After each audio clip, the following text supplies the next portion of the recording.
come back from that short break, and of course on Sunday, just as Liverpool will be facing Manchester United at the Old Trafford, we'll be having Arsenal taking on Southampton. Another game that usually provides us with very interesting entertainment. Yeah, Tony, there's a lot of excitement when Southampton and Arsenal are playing each other. We all remember that Southampton beat Arsenal 3-2, one of the few games that Ralph had just got into as a coach of Southampton there. But it's a game that you look at Arsenal, you don't know what they bring on the table. Arsenal blows hot and cold. Of course, they had a very good win, overcoming that result against Bate there. But it's a fixture I think Arsenal really has what it takes to win. Very interesting. Of course, Arsenal, like you said, come into this game after that Europa League win, 3-0 that they won, but the goals came from the defense. Yeah. So it shows you that Arsenal still has some work to do, especially as they go against a Southampton team that has showed a bit of progress under the new boss. They suddenly have been showing that they have what it takes against the big boys. It will be interesting to see how Arsenal come up in this one. They have Lacazette back. He was suspended for the Europa League clash. There'll suddenly be some fresh legs there. What do you think Southampton have in their locker? You know, when you look at the definition of boogie teams, Southampton is Arsenal's boogie team, because you don't know what to expect when those two play, and it's always a difficult tie for them to get over. Either they mess up in the last few minutes or it starts badly for them. So my idea of what that game would be like is we may not see anything different from the past results when it comes to that. Probably it could even end up a draw. At best, Arsenal could take it since they're at home.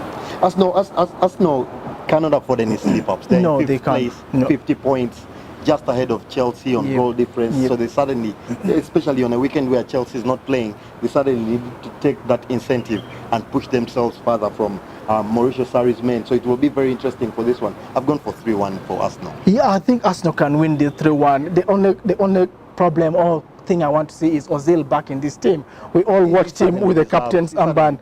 He deserves to play. And these are the fixtures that Ozil prize in, because the Arsenal team will be attacking and you need those killer passes to get the goal. So I think Arsenal will be too much for Southampton. Yeah, I would believe that as well, but I wouldn't go for a very large scoreline. If I was to predict, it would probably be a 2-1 or 1-0 for Arsenal.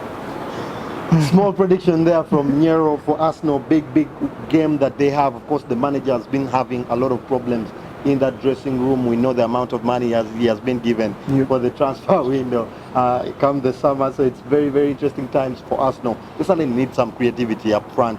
They need Ozil back in the team. They don't have a number 10 other than Ozil. So they suddenly need to give him some minutes there. But we kick things off on Saturday afternoon, early kickoff.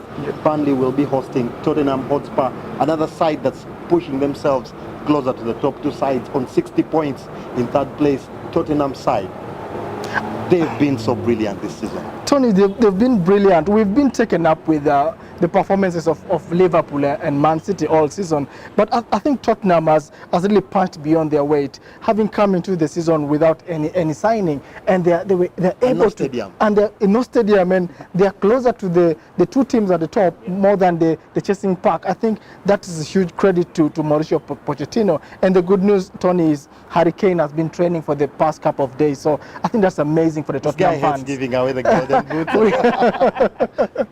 big one there, of course. But don't forget, Burnley come into this game on an unbeaten run of 7 games. So that shows you how much Sean Dyche has done to turn the fortunes of his club around there. But they suddenly always struggle against the big sides. We've seen them, especially when they're at home, they struggle to hold on to wins. We saw them leading against Manchester United 2-0 and then throwing away that lead. So it shows you that they still have a bit of problems. And Spurs come into this particular game on 11 away wins. No chance for Burnley in this one. Yeah, absolutely no chance. And you see, the thing with Tottenham, which has really amazed me, is how they've coped without Harry Kane. Because when he got injured, everyone thought, this is it. So they would get sucked into the battle for top 4. Now start from there, but they've actually managed to perform without their star man, and that shows the kind of team that they have. And I believe they'll be too much for Burnley. Very interesting predictions, gentlemen, for this one. I would say 3-0. 3-0 Spurs. Team? I go with Cansoniero's last statistic that Tottenham don't like drawing, so I give them 2-1 win. I've gone for 2-1 for Spurs myself. Very interesting there. big games all round. But we have two teams that will not be playing this particular weekend, two big sides.